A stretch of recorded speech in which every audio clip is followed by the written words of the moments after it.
క్రొత్త సంవత్సరం వచ్చి 5 రోజులు గడిచిపోయింది. ఈ 2025వ సంవత్సరం ఈ 5 రోజులు ఎట్లుంది? సంతోషంగా ఉందా? బాగుందా? మామూలుగా ఉంది. ఎవరు మామూలుగా ఉంది ఎవరు? సెక్రటరీ గారా? ఓహ్! మామూలుగా ఉంది అనుకుంటే మామూలుగానే ఉంటది. కొత్తగా ఉంది అనుకుంటే కొత్తగా ఉంటది. అది మన పరిస్థితులు ఫేస్ చేసేటువంటి విధానం మీద ఆధారపడి ఉంటది. మనకు అనుదినము ఎదురయ్యేటువంటి మన సమస్యలు గానియండి, పరిస్థితులు ఏదైనప్పటికీ కూడాను వాటిని ఏ విధంగా డీల్ చేస్తున్నామో, ఎదుర్కొంటున్నామో అనేటువంటి దానిపైన ఈ దినము క్రొత్తగా ఉందా? లేకుంటే పాతగా ఉందా? చప్పగా ఉందా? అనేటువంటిది ఆధారపడి ఉంటది. పరిస్థితులని డీల్ చేయడానికి మనకు సహాయం కావాలా? మనకు అనుదినం ఎదురయ్యేటువంటి సవాళ్లను ఎదుర్కొనడానికి మనకు ఒక గైడెన్స్ కావాలి. ఎందుకంటే మనము మన బలం మీద, మన శక్తి మీద మనం ఆధారపడి, మన తెలివి, మన జ్ఞానం పైన ఆధారపడి మనము అది ట్యాకిల్ చేయలేం. అందుచేత బయట నుండి మనకు సపోర్ట్ కావాలి, బలము కావాలి.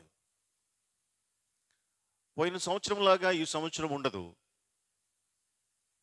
నిన్నటిలాగా ఈరోజు ఉండదు.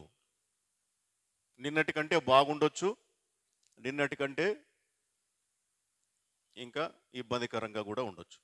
కాబట్టి పోయిన సంవత్సరంలాగా ఈ సంవత్సరము ఉండకపోవచ్చు, ఉండదు కూడా, ఉండదు. అంతకంటే బాగుండొచ్చు, లేకుంటే బాగుండకుండా కూడాను ఉండొచ్చు. కాబట్టి ఈ యొక్క ఇశ్రాయేలీయుల జీవితంలో కూడాను వారి ప్రయాణంలో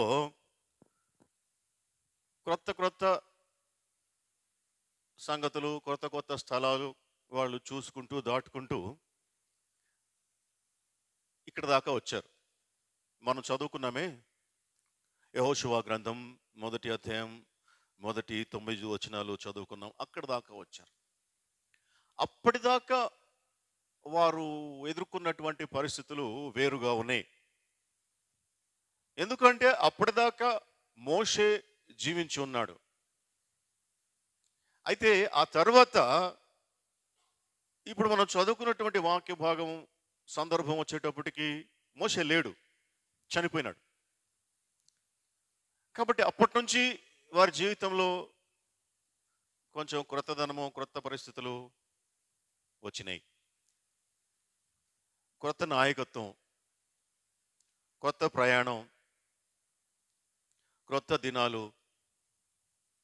కాబట్టి అప్పటి పరిస్థితులు, అంతకు ముందు పరిస్థితులు వేరు. క్రొత్త సమస్యలు, క్రొత్త సవాళ్ళు, ఇవన్నీ కూడాను వారి జీవితంలో ఎదురవుతున్నాయి. కాబట్టి వారు అప్పటిదాకా మోషే నాయకత్వంలో ప్రయాణం చేశారు. ఇప్పుడు మోషే లేడు. ఆ మోషే ప్లేస్లో యెహోషువ ఉన్నాడు. యెహోషువ నాయకత్వం మారింది. వారి యొక్క ప్రయాణం మారింది. క్రొత్త బాధ్యత, క్రొత్త నాయకత్వం అంతా కూడాను కొంచెం క్రొత్తగానే ఉన్నది.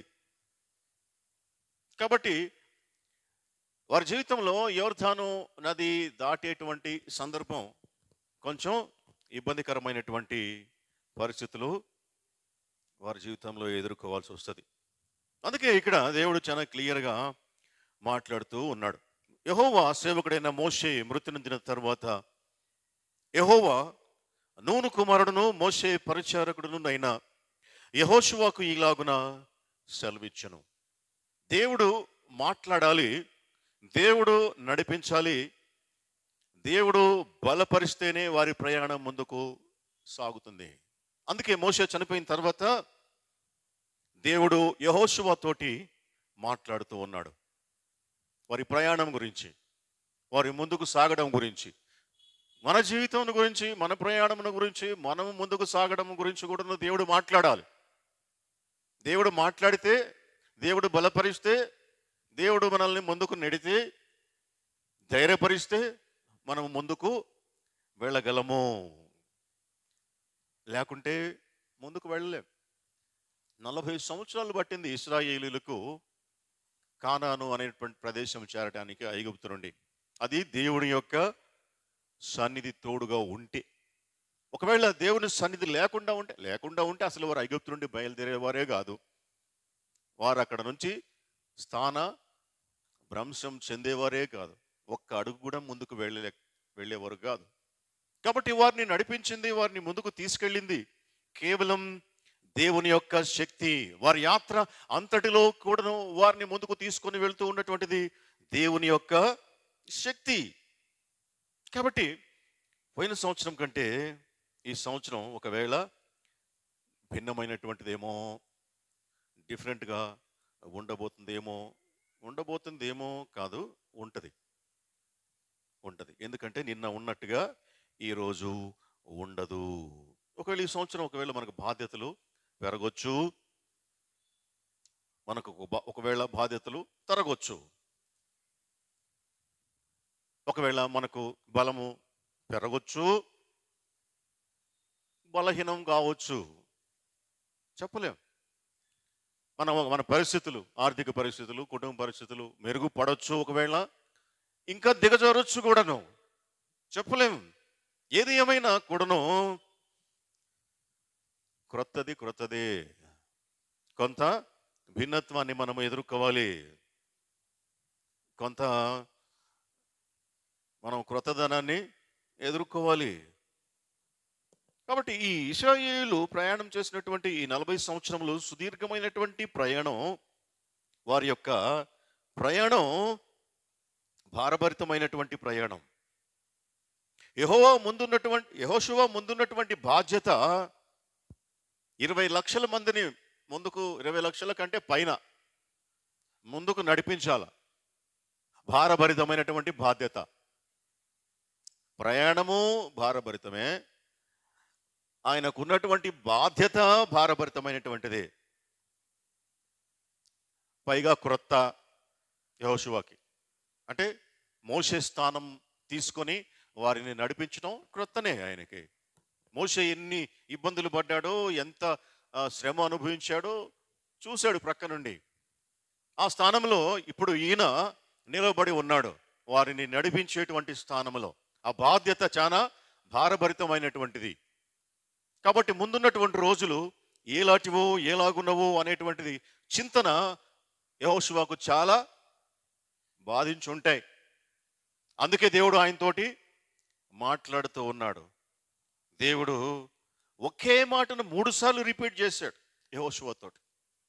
ఈ 9 వచనాల్లోనే 3 సార్లు ఒకే మాటను ఆయన మాట్లాడుతున్నటువంటిది ఏమంటే, మొదటగా 6వ వచనంలో అంటున్నాడు, నిబ్బరము కలిగి ధైర్యముగా ఉండుము. నిబ్బరము కలిగి ధైర్యముగా ఉండుము. ఈ మాట 3 సార్లు చెప్పాడు రిపీటెడ్గా. 7వ వచనంలో అంటాడు మళ్ళీ, అయితే నీవు నిబ్బరము కలిగి జాగ్రత్త పడి బహుధైర్యముగా ఉండి. తిరిగి మళ్ళా 9వ వచనంలో చెప్తూ ఉన్నాడు, నిబ్బరము కలిగి ధైర్యముగా ఉండుము.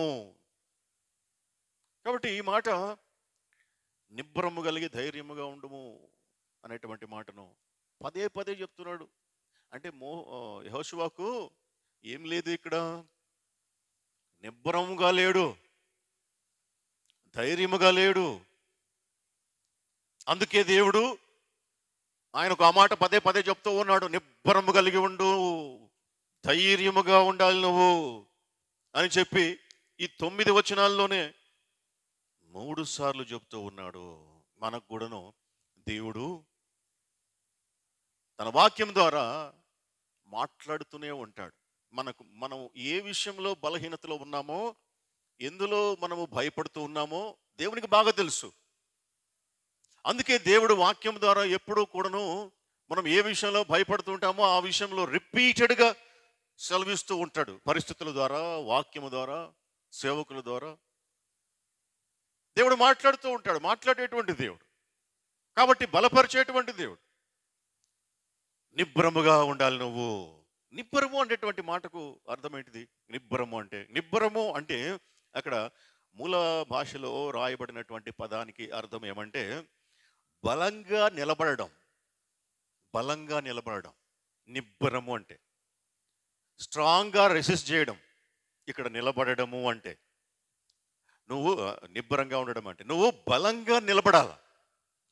20 లక్షల మందిని నేను ఏ విధంగా నడిపించగలను అని చెప్పి నువ్వు భయపడొద్దు. నువ్వు బలంగా స్థిరంగా నిలబడాలి. గట్టిగా నువ్వు ఎదుర్కోవాలి ఈ దినాలను, ఈ సందర్భాలను, రాబోయేటువంటి కాలాన్ని. ఆ కాలంలో ఎదుర్కొనబోయేటువంటి ఇబ్బందులను నువ్వు స్థిరంగా ఎదుర్కోవాలి, గట్టిగా నిలబడాలి. ఇది నిబ్బరము అంటే అర్థం. స్థిరంగా నిలబడాలి అంటే ముందుగా లేవాలి. లేవకుండా నిలబడడం ఉండదు కదా. ముందు లేవాలి. ముందు అక్కడ పరిస్థితులలో నుండి లేవాలి. పరిస్థితులకి చింతిస్తూ కూర్చుంటే ప్రాబ్లం కొంచెం కూడాను సాల్వ్ కాదు. ముందు అక్కడ నుండి లేవాలి. ఏ పరిస్థితులు అయితే భయపెడుతూ ఉన్నాయో, ఏ పరిస్థితులు అయితే మనము దిగులు పడేటట్లు చేస్తూ ఉన్నాయో, ఆ పరిస్థితులలో నుండి లేవాలి. ఫస్ట్ నువ్వు ముందు నడవటం, పరిగెత్తటము, ఎగిరి దూకటం అనేటువంటిది తర్వాత విషయం. ఫస్ట్ అక్కడి నుంచి లేయాలి. అది ముందు దేవుడు చెప్తున్నాడు ఇక్కడ 2వ వచనంలో, 1వ అధ్యాయం 2వ వచనంలో. కాబట్టి నీవు లేచి, నువ్వు లేయి. ఇక్కడ నుంచి నువ్వు కదలాలి అంటే నువ్వు లేయాలి. ఫస్ట్ సమస్యను ఎదుర్కోవాలంటే ఫస్ట్ నువ్వు లేయాలి. ఎప్పుడైనా దేవుడు గొప్ప కార్యము చేసే ముందు ఈ మాట అంటాడు. ఏమని? నువ్వు లేయి, లేచి నిలబడి అనేటువంటి మాటను అంటాడు. ప్రతి అద్భుత కార్యం చేసే ముందు దేవుడు వ్యక్తిగతంగా ప్రతి మనిషితోటి ఈ మాట అంటాడు. ఈ నువ్వు లేయి అనేటువంటి మాటకు అర్థం, నువ్వు లేచి అనేటువంటి మాటకు అర్థం ఏమంటే బీ రెడీ, బీ స్ట్రాంగ్. ఎందుకంటే నీకు ఇప్పుడు ఒక హడ్డిల్ రాబోతా ఉంది. ఇప్పుడు ఒక నువ్వు ప్రాబ్లం సాల్వ్ చేయాలి. నువ్వు ఫస్ట్ లేచి నిలబడు. ఆ తర్వాత నేను ఏం చేయాలో చెప్తా. అసలు దేవుడు అట్లా మనకుతో మాట్లాడినప్పుడు ఫస్ట్ అసలు లేయడమే మనకు చేత కాకపోతే మనం ఏ విధంగా సమస్యను ఎదుర్కొనగలము? కొంచెం కష్టంగానే ఉంటుంది. లేయమన్నప్పుడు గబాని లేయడం కష్టమే. యేసు ప్రభు మామూలు వాళ్ళతో చెప్పలే ఈ మాట. అంటే మంచి ఆరోగ్యంగా ఉన్నటువంటి వారితో ఈ మాట చెప్పలే. ఏది? లేయమని. మనం ఒకసారి మత్తయి సువార్త 9వ అధ్యాయం 6-7 వచనాలు చూస్తే యేసు ప్రభు ఎవరితోటి మాట మాట్లాడుతున్నాడంటే పక్షవాయువుతోటి మంచం మీద పండుకున్నటువంటి వానితోటి మాట మాట్లాడుతున్నాడు. ఏమని? చూచి నీవు లేచి. సాధ్యమేనా అది? పక్షవాయువుతోటి మంచం మీద పడి ఉన్నటువంటి వానితోటి ప్రభు మాట్లాడుతున్నాడు. ఏమని? నీవు లేచి నీ మంచం ఎత్తుకుని నీ ఇంటికి పొమ్మని చెప్పగా వాడు లేచాడు, తన ఇంటికి వెళ్ళాడు. ఎట్లా సాధ్యమైంది? ఇక్కడ ఎట్లా సాధ్యమై ఉంటుంది ఒక పక్షవాయువు గలవాడు లేచి నిలబడడం అంటే? దేవుడు మాట్లాడినప్పుడు, వాక్యము ఆయన నోట నుండి బయలు వెడలినప్పుడు దానిని విని వెంటనే దాని ప్రకారము చేయాలి అని అనుకొని ప్రయత్నం చేశాడు. చూసారా ఆ వ్యక్తి? అక్కడ స్టార్ట్ అవుతుంది మిరకిల్. అక్కడ స్టార్ట్ అవుతుంది అద్భుత కార్యం. దేవుని యొక్క వాక్యము నిష్ఫలముగా ఆయన యొద్దకు మరలదు అని లేఖనం తెలియజేస్తూ ఉంది. ఒక మాట ఆయన సెలవిచ్చాడంటే అది ఆయన తలపెట్టినటువంటి కార్యాన్ని చేసేటువంటిది. కాబట్టి ఆయన వాక్యము ఎప్పుడైతే ఆయన నోట నుండి బయలు వెళ్ళిందో, ఆ విన్నటువంటి వ్యక్తి లేవటానికి ప్రయత్నం చేసి సఫలమయ్యాడు. ఎప్పుడైనా కానీ మనం ప్రయత్నం చేశామా? మనం అంటే మన వల్ల కానటువంటి దానిని జయించటానికి మనము వాక్యాధారమైనటువంటి ఆలోచన చేసి వాక్యము ద్వారా ప్రయత్నం చేసి ఉంటామా? ఒకవేళ చేస్తే మాత్రం ఖచ్చితంగా సఫలం కావటం తథ్యం. యేసు ప్రభు మాటలో ఉన్నటువంటి శక్తి అది, దేవుని మాటలో ఉన్నటువంటి శక్తి అది. నువ్వు లేయి అనగానే లేచే ప్రయత్నం చేయాల. ఉన్న స్థలం నుండి లేవడానికి ప్రయత్నం చేయాల. ప్రయత్నం చేయాలంటే ముందు ఇష్టం ఉండాల. లేవటానికి ఇష్టం ఉండి ఇష్టపూర్వకముగా ఆ ప్రయత్నం చెయ్యాల. అసలు మనసే లేకపోతే మార్గం ఎక్కడ ఉంటుంది? లేచేటువంటి మనసు కావాలి, ఇష్టం కావాలి లేవటం. మరొక చోట ఆయన మార్కు సువార్త 3:3లో ఒక విశ్రాంతి దినమున సమాజ మందిరంలోనికి పోయి ఒక ఊచ చేయగల వానితోటి, అంటే ఊచ చేయంటే పని చేయదు, పని చేయనటువంటి చేయగల వానితోటి ఆయన మాట్లాడినటువంటి మాట ఏమంటే, నీవు లేచి మధ్యన నిలువుము. నువ్వు లే. ఫస్ట్ నీ చెయ్యి బాగుపడాలంటే నువ్వు లేవాలి. నువ్వు లేచి ఇదిగో మధ్యలో నిలబడు. ఏ మధ్యలో? మనుషుల మధ్యలో, సమాజ మందిరం మధ్యలో. ఎంత అవమానంగా ఉంటుంది, ఎంత అవమానంగా ఉంటుంది. చెయ్యి బాగుండదు, చెయ్యి ఊచ చెయ్యి, పనికిరాని చెయ్యి. ప్రభు ఏమంటున్నాడంటే నువ్వు లేచి మధ్యలో నిలబడు అంటే వెంటనే వాడు వెళ్ళి మధ్యలో నిలబడ్డాడు. నీ చెయ్యి చాపు అంటే చాపాడు.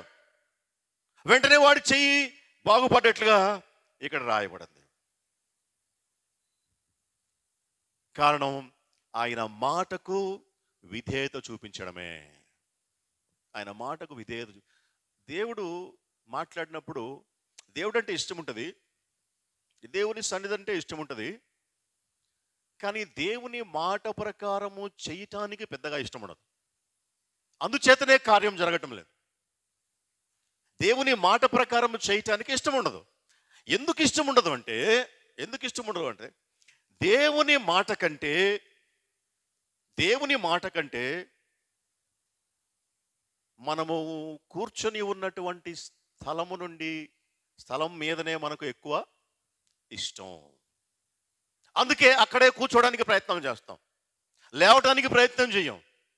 దేవుని మాట వస్తుంది నువ్వు లేయమని, కానీ మనకి ఇక్కడే ఉండటం ఇష్టం. అందుకే మన జీవితాల కార్యం జరగటంలే. మనం లేయలేకపోతున్నాం, నిలబడలేకపోతూ ఉన్నాం, ముందు కదలలేకపోతున్నాం. కారణం ఇక్కడే ఉంటే బాగుండు. ఉదాహరణగా యోహాను సువార్త 5వ అధ్యాయంలో ఆ బెతస్దా అనేటువంటి కోనేరు దగ్గర ఒక వ్యక్తి 38 సంవత్సరముల నుండి కూర్చొని ఉన్నాడు. ఒకవేళ కొన్నిసార్లు సోమరితనం కావచ్చు, కొన్నిసార్లు భయం కావచ్చు, కొన్నిసార్లు అవిశ్వాసం కావచ్చు. ఏమని ఇక్కడ నుండి లేస్తే నాకు మంచి జరుగుతుందో జరగదో, ఇక్కడ నుండి లేస్తే నా జీవితంలో ఇంతకన్నా దుర్భరమైనటువంటి పరిస్థితి ఎదుర్కోవాల్సి వస్తుందేమో, ఏదో ఉన్నదాంతో సరిపెట్టుకుందాం, ఇక్కడనే ఉందాం. ఒక పక్క ప్రభువు లే అంటున్నా కూడా లేస్తే ఇప్పుడున్నటువంటి కంఫర్ట్ కూడా ఉండదేమో, పోగొట్టుకుంటానేమో, అవిశ్వాసం. లేస్తే నడవలేనేమో, భయం. పడిపోతానేమో, భయం. అవిశ్వాసం, భయం. మరి ఇంకొంతమందిలో సోమరితనం. లేస్తా తలుపు ఉతక మీద తలుపు తిరుగును, తన పడక మీద సోమరివాడు తిరుగును. సామెతల గ్రంథంలో అంటాడు. ఉతక మీద తలుపు కూర్చోబెడతారే, క్లాంప్సో ఏదో అంటారు, దాన్ని ఉతక అని అనుకుంటే ఇంకా అది అక్కడే ఉంటుంది. కానీ తలుపు అటు ఇటు తిరుగుతుంటది, కానీ అది మాత్రం అక్కడే ఉంటుంది ఒక పక్క. సోమరితనం కూడా అంతే. దేవునికి చాలా ఇష్టమైనటువంటి కార్యం సోమరితనం. సోమరి ఏమంటాడంట? పనిచేయరా అంటే వీధిలో సింహం ఉన్నది అనను, సామెతల గ్రంథంలో ఉంది. బయట నేను చంపబడదును అంటాడంట. అమ్మో నేను బయటికి వెళ్తే చంపేస్తాను, నేను పోను. ఎందుకది? సోమరితనం. అమ్మో బయటికి పోతే వీధిలో సింహం ఉందయ్యా, నన్ను చంపేస్తుంది, నేను పోను వీధిలోకి, నేను ఇంట్లోనే ఉంటా. సోమరితనం అంటే అర్థమేంటిది? అక్కడ నుండి లేవటం ఇష్టం లేదు. అదనమాట. ఇవన్నీ కహానీలు చెప్తా ఉంటాం. అక్కడికి పోతే చాలా కష్టం, సింహం ఉంది చంపేస్తుంది, బయట నన్ను చంపేస్తారు, బయటికి పోతే నేను పోను. ఇవన్నీ ఎందుకు ఈ విధమైనటువంటి సాకులు? అక్కడే కూర్చోవడం ఇష్టం కాబట్టి. సోమరితనం, అవిశ్వాసం, భయం కారణాల చేత మనిషి అక్కడి నుంచి కదలడు. నువ్వు కదలకపోతే కాలం ఏమీ ఊరుకోదు, కాలం ముందుకు వెళ్ళిపోతానే ఉంటుంది. మన కోసం ఏమి కాలం ఆగదు, సంవత్సరాలు ఆగవు, కాలం వెళ్ళిపోతుంది. కానీ మనం అక్కడే ఉండిపోతాం. అందుకు కాదు దేవుడు ఐగుప్తులో నుండి బయలుదేరజేసింది ఇశ్రాయేలీయుల్ని. వాళ్ళు కదలాలి, ముందుకి కదలి కానానుకు వెళ్ళాలి. అది వారి డెస్టినేషన్. అక్కడికి పోవటానికి దేవుడు అక్కడి నుంచి వాడిని లాక్కొచ్చాడు, తీసుకొచ్చాడు. మనల్ని కూడాను దేవుడు ఎక్కడో ఉన్నటువంటి మనలను, చీకటిలో ఉన్నటువంటి మనలను ఆశ్చర్యకరమైనటువంటి తన వెలుగులోనికి పిలిచాడు. ఒకప్పుడు మీరు చీకటి అయి ఉంటుంది. ఎందుకు పిలిచాడు వెలుగులోనికి? మనకొక గమ్యస్థానం ఉంది, మనకొక ఉద్దేశం ఉంది. ఆయన దృష్టిలో మనకొక పర్పస్ ఉంది కాబట్టి మనల్ని పిలిచాడు. ఆయన పిలిచిన వాడు నమ్మదగినటువంటి వాడు అని లేఖనం తెలియజేస్తూ ఉంది. అందుకే ప్రభు ప్రోత్సహిస్తూ ఉన్నాడు, ఎంకరేజ్ చేస్తూ ఉన్నాడు. నువ్వులే ఉన్న చోటనే ఉండటానికి ఇష్టపడేటువంటి వ్యక్తిత్వం కొంతమందిలో ఉంటుంది. యోహాను సువార్త 5:6 చూస్తే 38 సంవత్సరముల నుండి వ్యాధి కలిగినటువంటి మనుషుడు ఉన్నాడు. అక్కడ వాడు పడి ఉండుట యేసు చూచి అనేటువంటి మాటను మనం చూస్తాం. యేసు ప్రభు వాడు అక్కడ పడి ఉన్నాడు. ఒకరోజు కాదు, ఒక సంవత్సరం కాదు, 38 సంవత్సరముల నుండి. అంటే ఈ 38 సంవత్సరముల నుండి ఒక రకంగా వాడు ఎంజాయ్ చేస్తున్నాడు అక్కడ ఉన్నటువంటి పరిస్థితుల్ని. లేకుంటే 38 సంవత్సరాల నుంచి అక్కడే కూర్చొని ఉండటం అనేటువంటిది కష్టం. వాడికి అక్కడ కూర్చోడం బాగుంది, ఇది ఇక్కడే ఉందాం అటుంటుంది చాలా మంది జీవితంలో. ఇక్కడ నుంచి లేస్తే ఈ మాత్రపు కంఫర్ట్ కూడా ఉండదేమో అనేటువంటి ఉద్దేశంతో అక్కడ నుంచి ముందుకు లేవరు, అక్కడ నుంచి లేవరు, అక్కడే ఉండాలని కోరుకుంటారు. ఉన్నాడు అక్కడ ఉంటే యేసు ప్రభు పడి ఉండటం చూచి 5 వచనమా, బహుకాలము నుండి ఆ స్థితిలో ఉన్నాడని ఎరిగి, అది సంగతి. యేసు ప్రభు అడిగాడు, ఏమని? నీకు అసలు స్వస్థపడాలని ఉందా? ఎందుకు అడుగుంటాడంటే అందుకే బహుకాలము నుండి వాడు ఆ పరిస్థితులలో ఉండుట చూచి, 38 years నుంచి వాడు అక్కడ పడి ఉండటం చూసి, అసలు నీకు స్వస్థపడాలని ఉందా? అసలు నీకు బాగుపడాలని ఉందా? అసలు నీకు ఈ నది దాటాలని ఉందా? అసలు నీ జీవితంలో బాగుపడాలని ఉందా? ఉంటే ఎందుకుంటావు ఇట్టా? ఉంటే ఇక్కడ ఎందుకుంటావు కూర్చొని ఇన్ని సంవత్సరాల నుంచి పడి? ఈ పాటికి లేచి ఉండేవాడివి, ఈ పాటికి ముందుకు వెళ్ళి ఉండేవాడివి. కానీ నువ్వు లేవలేదు, ముందుకు వెళ్ళలేదు, ఇక్కడే ఉన్నావు అంటే దాని అర్థం అక్కడ నీకు ఏదో సుఖం దొరుకుతూ ఉంది, అక్కడ నీకు ఏదో సంతోషం దొరుకుతూ ఉంది, అక్కడ నీకు ఏదో కంఫర్ట్ ఉంది. అందుకోసమే నువ్వు అంతకాలం నుంచి అక్కడే పడి ఉన్నావు. మనమందరం కూడా అంతే, ఒక్కొక్క దగ్గర పడిపోయి ఉంటాం. ఆత్మీయ జీవితంలో ఎక్కడో ఒక చోట పడిపోయి ఉంటాం. అది దేవునికి ఇష్టం లేనటువంటి చోటు, అది నీ జీవితానికి ఎంత మాత్రము ఉపయోగపడినటువంటి చోటు. దేవుని ఉద్దేశం ఏంటంటే మనము అక్కడ నుండి లేచి ముందుకు వెళ్ళాలి అనేటువంటిది ఆయన యొక్క చిత్తం, ఆయన ఉద్దేశం. కానీ మనమేమో అక్కడ నుండి లెగము, అక్కడే కూర్చో ఉంటాం. అందుకే ప్రభు అడుగుతున్నాడు ఇక్కడ, నీవు అసలు స్వస్థపడగోరుతున్నావా? నీకు ఇష్టమేనా? స్వస్థపడాలని నీకుందా? స్వస్థపడగోరుచున్నావా అంటే ఏం చెప్పాలి సమాధానం? ఏం చెప్పాలా?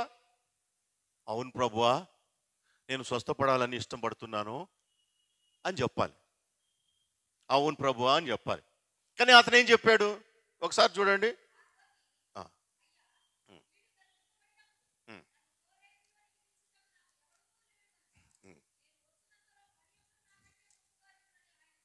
అదే సమాధానం. అదేనా సమాధానం చెప్పాల్సింది? ప్రభువు అడిగింది ఏంది, నువ్వు చెప్పేది ఏంది? ప్రభు ఏమడిగాడు? అవన్నీ అడగలే ఆయన. ఆ కోనేరు, ఆ నీళ్లు కదిలించటం దేవదూత, ఇవన్నీ ప్రభు అడగలేదు. ఇవన్నీ ఆయన అడగలేదు. నువ్వు నిన్ను అక్కడ కూర్చోబెట్టినటువంటి పరిస్థితుల గురించి ప్రభు అడగడం లేదు. ఏదో నువ్వు బలహీనతలో ఉన్నావో, దరిద్రంలో ఉన్నావో, ఇంకొక దాంట్లో ఉన్నావో, పగలో ఉన్నావో, కక్షలో ఉన్నావో, లేకుంటే ఒక ఒక ఒక పెద్ద ఆ, చిక్కులో ఉన్నావో, ఎట్లా ఉన్నావో అక్కడ ఉన్నావు. కానీ దేవుడు ఆ పరిస్థితులను ఎందుకున్నావు ఇక్కడ అని అడగటం లేదు. ఇంతకాలం నుంచి ఎందుకున్నావు అని అడగడం లేదు. ఈ అలవాట్లో, ఈ ఈ పొరపాట్లో, ఈ పాపములో ఇంతకాలం నుంచి ఎందుకున్నావు అని అడగటం లేదు ప్రభు. ఆ పరిస్థితుల గురించి అడగటం లేదు. ఆయన అడిగింది ఏంటంటే, ఇక్కడ నుండి నువ్వు బాగుపడాలని అనుకుంటున్నావా లేదా? నీ పరిస్థితి మెరుగుపడాలని కోరుకుంటున్నావా లేదా? అంటే వెంటనే ఏం చెప్తాం మనమైతే? ఏం చెప్తాం? అవును ప్రభువా, నా పరిస్థితి బాగుపడాలని కోరుకుంటున్నాను, ఈ పరిస్థితి నాకు ఇష్టం లేదు, నేను స్వస్థపడాలని కోరుకుంటున్నాను అని అంటారు ఎవరైనా అంటారు. కానీ ఆయన ఏమంటున్నాడు? అవన్నీ చెప్తున్నాడు ఆయన. నాకంటే ఇంత ముందుగా ఎవరో వస్తారు, ఆ నీళ్లు కదిలించినప్పుడు వాళ్ళు అందులో దిగుతారు, నేను వచ్చినంతలో మరి ఒకటి నాకంటే ముందుగా దిగుతాడు. ఊరుకోవా, నేను అడిగేది ఎందుకు చెప్పేది అని అట్టుంటుంది లాంగ్వేజ్. ప్రభు మాట్లాడే మాట అర్థం చేసుకోవట్టే మన లాంగ్వేజ్లో. నేను అడిగేది ఏంది, నువ్వు చెప్పేది ఏంది? నీకు బాగుపడాలనుందా లేదా?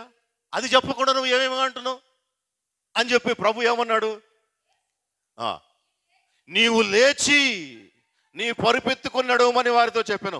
ఆగు, ఊరికే నేను అడిగేది నువ్వు చెప్పేది ఏంది? నాకు బాగుపడాలని లేదని చెప్పు, నాకు ఇక్కడే ఉండాలని ఉందని చెప్పు. ఎందుకంటే నీకు ఆ స్థలం ఇష్టం. అక్కడ కూర్చొని ఉంటే ఎవరో ఒకరు అంత వేస్తారు, 2 పైసలు ఇస్తారు, వాటితో నీ బతుకు గడిచిపోద్ది, అందుకని ఇక్కడ ఉంటాను నేను అని చెప్పు. అంతేగాని ఆ నీళ్లు గదిలిచ్చినప్పుడు నాకంటే ముందు ఇంకొకడు అంటే 38 ఏళ్ల నుంచి ఇదే బతుక. ఏం చెప్తున్నావు? ఏంది సాకులు చెప్తున్నావు? నీకు ఇష్టం లేదా ఇక్కడ నుంచి లేయటం? పోతావు. లెగటం ఇష్టం లేకపోతే అట్నే పోతావు. ఇప్పటికైనా నువ్వు లే, ఇప్పటికైనా నువ్వు లేచి నీ పరుపెత్తుకొని నడుమని వానితో చెప్పగా. దేవుడికి అది ఇష్టం. నువ్వు లేయాలి. ఇంతకాలం మోసింది నీ పరుపు, ఇంకా చాలు. ఇంతకాలం మోసింది నీ మంచం, ఇంకా చాలు. లేచి నీ మంచం ఎత్తుకున్నాడు, నీ ఇంటికెళ్ళు. లేచి నీ పరుపు ఎత్తుకున్నాడు, ఇంటికెళ్ళు. క్రీస్తునందు ప్రియమైనటువంటి సహోదరి సహోదరులారా, ఇదే విధంగా దేవుడు యెహోషువతోడు కూడా మాట్లాడుతూ ఉన్నాడు. నువ్వు లేయి. లెగవాలంటే బలం కావాలా? లెగవాలంటే బలం కావాలి. ఎంత బలం కావాలా? ఎంత బలం కావాలి అంటే గ్రావిటీ ఫోర్స్ కన్నా ఎక్కువ బలం కావాలా ఏ వ్యక్తికైనా. లేచి నిలబడాలంటే గ్రావిటీ ఫోర్స్ కిందికి లాగుతుంటుంది ఏ మనిషినైనా, ఏ వస్తువునైనా. దాన్ని అధిగమించటానికి కావలసినంత బలం కావాలి. ఆ ఫోర్స్ను ఎదుర్కొని ఆ ఫోర్స్ను గెలిచి ఆ ఫోర్స్ను క్రిందికి తన్ని పైకి లెగవాలి. ఎందుకు 70-80 ఏళ్ళు దాటిన వాళ్ళు కూర్చుంటే లెగవలేరు? అర్థం ఏంటిది? బలం లేదు అంటాం సింపుల్గా. ఏ బలం? ఏ బలం మనల్ని క్రిందికి లాగుతుందే? ఆ బలం, ఆ బలాన్ని అధిగమించేటువంటి బలం మనలో ఉన్నప్పుడు మాత్రమే మనం లెగవగలుగుతాం. చదువుకున్న వాళ్ళకి బాగా అర్థమవుతుంది. సైన్స్ స్టూడెంట్స్కి, ఫిజికల్ లాస్ తెలిసినటువంటి వాళ్ళకి బాగా అర్థమవుతుంది. Gravitational powers 9.8 metres per second లాగుతూ ఉంటుంది. పాపం కూడా అంతే. మనిషిని క్రిందికి లాగుతూ ఉంటుంది, పాతాళంలోకి గుంజడానికి. అది తెలీదు, మనకు తెలియదు కదా. ఇప్పుడు మనకు తెలియదు, లేకపోతే బలం లేదు అంటాం. ఏ బలం? ఆ గుంజుతా ఉంటే క్రిందికి బాడీని, దాన్ని అధిగమించేటువంటి బలం లేదన్నమాట. అందుకే కూర్చొని ఉంటాం. పాపం కూడాను మనిషిని లాగుతూ ఉంటది, లెగవనీయదు ఉన్న చోటనే. అందుకే ప్రభు అన్నాడు ఇక్కడ, ముందు ఇక్కడి నుంచి నువ్వు లే, కాబట్టి నీవు లేచి అనేటువంటి మాటను చూస్తాం. కాబట్టి ఇప్పుడు యెహోషువకు కావాల్సింది ఫిజికల్ స్ట్రెంగ్త్ కావాలా. అందుకే దేవుడు ఇక్కడ 3 సార్లు ఈ మాట చెప్తున్నాడు, నిబ్బరము కలిగి బీ స్ట్రాంగ్ అండ్ కరేజియస్ అంటాడు ఇంగ్లీష్లో. అంటే బీ స్ట్రాంగ్, బలము కావాలి. బలము కలిగి, నిబ్బరము కలిగి అంటే స్థిరమైనటువంటి బలం, లేచి నిలబడగలగనంత బలం కావాలి. అప్పుడు మాత్రం నువ్వు నడవగలుగుతావు. నువ్వు ముందు లేచి నిలబడాలి. క్రీస్తునందు ప్రేమైనటువంటి సహోదరి సహోదరులారా, ఏ పాపము మనల్ని క్రిందికి లాగుతూ ఉంది, కూర్చొనబెట్టింది? ఏ బలహీనత మనల్ని లాగుతూ ఉంది, కూర్చోబెట్టేసింది? మనకున్నటువంటి తలాంతులు ఏవి ఉపయోగించనీయకుండా ఏ పవర్ నిన్ను కిందికి గుంజుతా ఉన్నదో మనకు తెలుసు.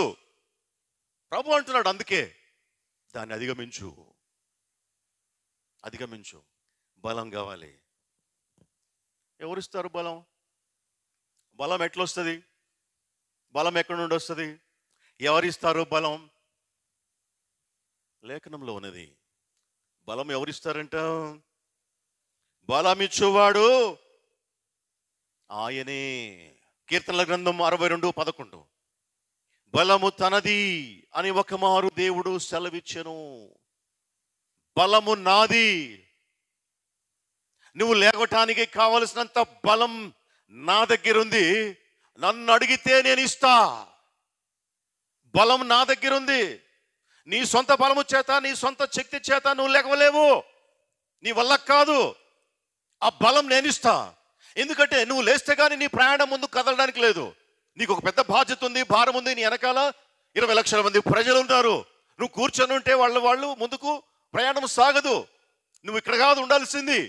నువ్వు ఉండాల్సింది ఇక్కడ కానాన్లో. అక్కడ ఉండాలంటే నువ్వు ఇక్కడ నుంచి లెగవాలి, లేచి ముందుకు కదలాలి. కాబట్టి బలం కలిగి ఉండటానికి ప్రయత్నం చేయి. ఆ బలం నేను ఇస్తా బలం. యూదా రాజు అయినటువంటి ఆసా అనేటువంటి రాజు తనకు ఒక సమస్య వస్తే ప్రార్థన చేశాడు. ఆయనకు వచ్చినటువంటి సమస్య, ఒక పెద్ద బలం కలిగినటువంటి రాజు ఆ దేశం మీదకి దండెత్తినప్పుడు ఆ ఆస చేసినటువంటి ప్రార్థన చాలా సింపుల్గా ఉంటుంది. ఆ ప్రార్థనలో ఆయన ఏమడిగాడు అనేటువంటిది మనము చూస్తే 2వ దినవృత్తాంతంలో 14:11లో, బలము లేని వారికి సహాయము చేయుటకు నీకన్నా ఎవరు లేరు. మా దేవా యెహోవా, బలము లేని వారికి సహాయము చేయుటకు నీకన్నా ఎవరున్నారయ్యా? బలమిచ్చువాడువు నీవు, కాబట్టి సహాయం చేయి, బలమి అని చెప్పి ప్రార్థన చేశాడు. దేవుడు ప్రార్థన విన్నాడు. ఆసాకు బలం ఇచ్చాడు. శత్రువు పైన విజయాన్ని కలగజేశాడు. బలపరచువాడు ఆయనే. యెషయా గ్రంథం 40 29 నుండి మనము చూస్తే, యెషయా గ్రంథం 40:29 నుండి, సొమ్మసిల్లిన వారికి బలమిచ్చువాడు ఆయనే, శక్తిహీనులకు బలాభివృద్ధి కలుగజేయువాడు ఆయనే. ఇంకా అలయుదురు, యవనస్తులు తప్పక తొట్రిల్లుదురు. యెహోవా కొరకు ఎదురు చూచువారు నూతన బలము పొందుదురు. వారు పక్షి రాజువలే రెక్కలు చాపి పైకి ఎగురుతారు, అలసిపోకుండా పరిగెత్తుతారు, సొమ్మసిల్లకుండా నడిచిపోతారు. ఎవరు వీరు? దేవుని కొరకు ఎదురు చూచువారు, దేవుని చేత బలపరచబడేటువంటి వారు. దేవునిని అడిగి, అయ్యా బలమీ, బలహీనుడను అని చెప్పినప్పుడు ఆయన బలము ఇస్తే వారు ఏం చేస్తారంట? అలసిపోకుండా పరిగెత్తుతారు, సొమ్మసిల్లకుండా నడిచిపోతారు. శక్తిహీనులకు బలాభివృద్ధి కలుగజేయవాడు ఆయనే. క్రీస్తునందు ప్రియమైనటువంటి సహోదరి సహోదరులారా, మన సొంత శక్తి చేత, మనం బలము చేత మనం లేవలేం, మనం నడవలేం, మనం పరిగెత్తలేం, మనము నదులను దాటలేం, మన జీవిత ప్రయాణంలో ముందుకు కొనసాగడం కష్టం. అందుకే ప్రభు అంటున్నాడు, బలము నాది, బలము నాది అని ఆయన సెలవిచ్చెను. 2 times నా చెవులు అది గింగురు అన్నది. ఏమని? బలము నాది, నన్ను అడిగితే నీకు బలాన్ని ఇస్తాను. క్రీస్తునందు ప్రియమైనటువంటి సహోదరి సహోదరులారా, బలహీనతలో కూర్చోవడం దేవుని చిత్తము కాదు. బలముతోటి లేచి నిలబడగలగడం దేవుని యొక్క ఉద్దేశం, దేవుని యొక్క చిత్తం. అందుకే యెహోషువ తోటి ఆయన అంటున్నాడు, నువ్వులే నిబ్బరము కలిగి అనేటువంటి మాట. ఈ నిబ్బరం అనేటువంటి మాట శారీరక బలాన్ని, శక్తిని సూచిస్తా ఉన్నది. యెహెజ్కేలు గ్రంథం 34:16 అంటాడు. యెహెజ్కేలు గ్రంథం 34:16, తప్పిపోయిన దానిని నేను వెదకుదును, తోలివేసిన దానిని మరలా తోలుకుని వచ్చేదను, గాయపడిన దానికి కట్టుదును, దుర్బలముగా ఉన్న దానిని బలపరుచుదును. ఇందు నిమిత్తమే నేనున్నాను. నేను ఊరికి మిమ్మల్ని పంపించలేదు, మిమ్మల్ని బలపరచటానికి నేనే, మీ గాయములను కట్టడానికి నేనే. మీరు దుర్బలముగా ఉంటే నేను మిమ్మల్ని బలపరిచి ముందుకు తోలుకొని పోతాను. తప్పిపోయి ఉంటే వెతుకుతాను. నిన్ను ఒకవేళ తోలివేసి ఉంటే తిరిగి మళ్ళా తోలుకొని వస్తాను. కాబట్టి నువ్వు నిబ్బరము కలిగి ఉండాలి, స్థిరమైనటువంటి బలము కలిగి ఉండాలి. తర్వాత అన్నటువంటి మాట, ధైర్యముగా ఉండుము, నిబ్బరము కలిగి ధైర్యముగా ఉండము. నిబ్బరము అనేటువంటిది ఫిజికల్ స్ట్రెంగ్త్ అయితే, ధైర్యము అనేటువంటిది మెంటల్ స్ట్రెంగ్త్, మానసికమైనటువంటి బలం, ధైర్యాన్ని సూచిస్తూ ఉంది. మానసికమైనటువంటి బలం, ధైర్యం. కాబట్టి 2 విధాలుగా ఉండాలి. నువ్వు శారీరకంగా బలవంతుడిగా ఉండాలి, అదే సమయంలో మానసికంగా కూడా నువ్వు బలవంతుడిగా ఉండాలి. ఎందుకు? ఎప్పుడు? ప్రయాణం ముందుకు కొనసాగాలి అంటే, నీ ముందున్నటువంటి జర్నీ ముందుకు కొనసాగాలి అంటే నువ్వు 2 విధాలుగా బలంగా ఉండాలి. ధైర్యం ఎట్లొస్తుంది? ఎక్కడ నుండి వస్తుంది ధైర్యం? సామెతల గ్రంథం 14:26, యెహోవా యందు భయభక్తులు కలిగి ఉండుట బహుధైర్యమును పుట్టించును. భయపడుతూ లోకానికి భయపడుతూ, మనుషులకి భయపడుతూ, అపవాదికి భయపడుతూ నువ్వు ఎంతకాలం అక్కడ కూర్చుంటావు? నువ్వు ఆ భయం ఏదో దేవుని పైన పెట్టు. నువ్వు భయపడేది ఆయనకు భయపడు. అందుకే ప్రతి గృహప్రవేశం దగ్గర ఈ మాట చదవడానికి నేను ఇష్టపడతా. ఎవడన్నా గృహప్రవేశం పిలిస్తే ఈ మాట చదువుతా. ఏమని? మీరు భయపడవలసిన వాడు ఆయనే, మీరు దిగులు పడవలసినటువంటి వాడు ఆయనే. కానీ మీరు ఎవరికి భయపడుతున్నారు? మీరు దేనికోసం దిగులు పడుతున్నారు? లోకములో ఉన్నవానికి మీరు భయపడుతున్నారు, లోకానికి మీరు భయపడుతున్నారు. అందుకే లోకస్తులు చెప్పినటువంటి పనులన్నీ చేస్తూ ఉన్నారు, ఒక వాక్యం చదవడం తప్పించి. వాక్యం మాత్రం చదవరు, ప్రార్థన మాత్రం చేసుకుంటే భయం ఎందుకుంటుంది? చేసుకుంటే భయం ఎందుకుంటుంది? ఏ భయమో? ఇంట్లోకి కీడు వస్తుందేమో, ఇంట్లోకి ఇంకొకటి వస్తుందేమో, ఇంట్లోకి దెయ్యం వస్తుందేమో, ఇంట్లోకి కొత్తిల్లు దిష్టి తగులుతుందేమో అని ఎందుకు భయపడతారు? లోకములో ఉన్నవానికి భయపడుతున్నారు కాబట్టి. ఆ భయమేదో దేవునికి భయపడండి, దేవునికి భయపడండి. ఈ మనుషులు భయపడడానికి మీరు భయపడుకుడి. ఈ లోకస్తులు దేనికైతే భయపడుతూ ఉన్నారో మీరు దానికి భయపడొద్దు, మీరు దానికి దిగులు పడొద్దు. మీరు భయపడవలసింది దేవుడు, ఆయనే. ఆయనకు మీరు భయపడితే మీకు ఏం కలుగుతుంది? ఆటోమేటిక్గా ధైర్యం కలుగుతుంది. దేవునికి భయపడేది లేదు, ధైర్యంగా ఉండేది లేదు. మన భయం అంతా లోకం గురించి, లోకస్తుల గురించి, లోకంలో ఉన్నవాని గురించి, అనగా అపవాది గురించి మన భయం. అందుకే నానాకం చేస్తాం. లోకంలో ఉన్నవాళ్ళు చెప్పినటువంటి పనులన్నీ చేస్తాం. ఎందుకంటే కీడు రాకూడదు, దిష్టి రాకూడదు. దేవునికి భయపడితే ఏమనుంది? దేవుని యందు భయభక్తులు కలిగి ఉండటం బహుధైర్యమును పుట్టించును. ధైర్యం మనకు ఎందుకు లేదంటే దేవునికి భయపడం కాబట్టి, అంతే. దేవునికి భయపడితే ధైర్యమే, మామూలు ధైర్యం కాదు, బహుధైర్యం. అంటే బహుధైర్యం. దేవుడిచ్చినటువంటి వాగ్దానం మనకు ధైర్యాన్ని ఇస్తుంది. దేవుడు మనకు ధైర్యం, ఆయన వాగ్దానం మనకు ధైర్యం. దేవుని యొక్క వాగ్దానం ఏంది? ఏదైనా కావచ్చు. దేవుని యొక్క వాగ్దానం అది ఏ వాగ్దానమైనా కావచ్చు. ఈ వాగ్దానాలు తీసుకునేటువంటి ఆ చిన్న లీఫ్ మీద ఉంటే వాగ్దానం కాదు. వాగ్దానం అంటే దేవుని వాగ్దానాలు ఇన్నున్నాయి, బైబిల్ నిండా వాగ్దానాలే. దేవుని వాగ్దానాలు బైబిల్ నిండా వాగ్దానాలు, నీ కోసం, నా కోసం, మన కోసమే. ఆ వాగ్దానం మనకు ధైర్యం. 2 కొరింథీయులకు రాసిన పత్రిక 1:20.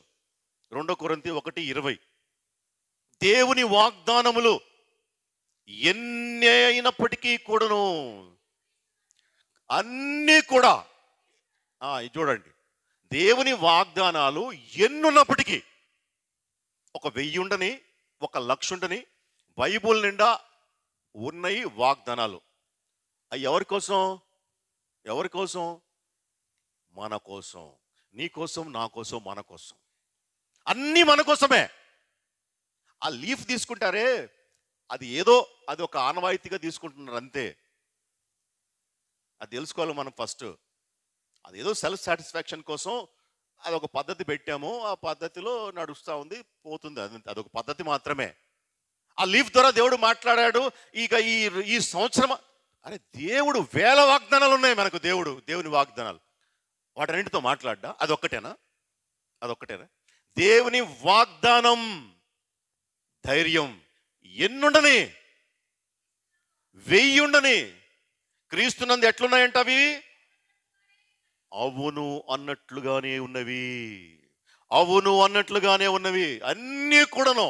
అని ఏ వాగ్దానమైనా, ఉదాహరణకు మీరు భయపడకుడి అని వచ్చిందనుకోండి, నువ్వు క్రీస్తులో ఉంటే నువ్వు లీఫ్ తీసుకోపనిలే. క్రీస్తునందు ఉంటే దేవుని వాగ్దానాలు ఎన్నైనా కూడాను, అన్నీ కూడాను ఏమనుందంట? ఎస్ ఎస్ ఎస్, అవును అవును అవును. ప్రతిదీ కూడాను క్రీస్తునందు ఉన్న వారికి అవును. ఇంత గొప్ప నిధి మనం పెట్టుకొని ఒక్క లీఫ్ని ఎగరేసుకుంటా పోతాం సంవత్సర కాలం అంతటి పెట్టుకొని. ఇన్ని వాగ్దానాలు క్రీస్తునందు ఉంటే అన్నీ మన సొంతం, అన్నీ మన సొంతం. కనుక మన ద్వారా దేవునికి మహిమ కలుగుటకై అవి ఆయన వలన నిశ్చయములై ఉన్నవి. దేవుని వాగ్దానం మనకి ఇచ్చాడు. క్రీస్తునందు ఉంటే అవన్నీ మనకు వస్తాయి. తద్వారా ఏంది? తద్వారా దేవునికి మహిమ కలుగుటకై అవన్నీ వాగ్దానాలన్నీ ఆయన వలన నిశ్చయములై ఉన్నవి. నిశ్చయం. బైబిల్లో ఉన్నటువంటి ప్రతి వాగ్దానం నీకు నాకు మనకు నిశ్చయం. దేవుడు చెప్తున్నాడు ఆ మాట. నిశ్చయం. ఖచ్చితంగా నీవే ఆ వాగ్దానాలు. ఎప్పుడు? క్రీస్తును కలిగి ఉన్నప్పుడు. దేవుని వాక్యం మనకు ధైర్యాన్ని ఇవ్వాలి. దేవుని యందు భయభక్తులు కలిగి ఉండటం మనకు ధైర్యాన్ని ఇవ్వాలి. ఆయన నోట నుండి వచ్చినటువంటి ప్రతి వాగ్దానం మనకు ధైర్యాన్ని ఇవ్వాలి.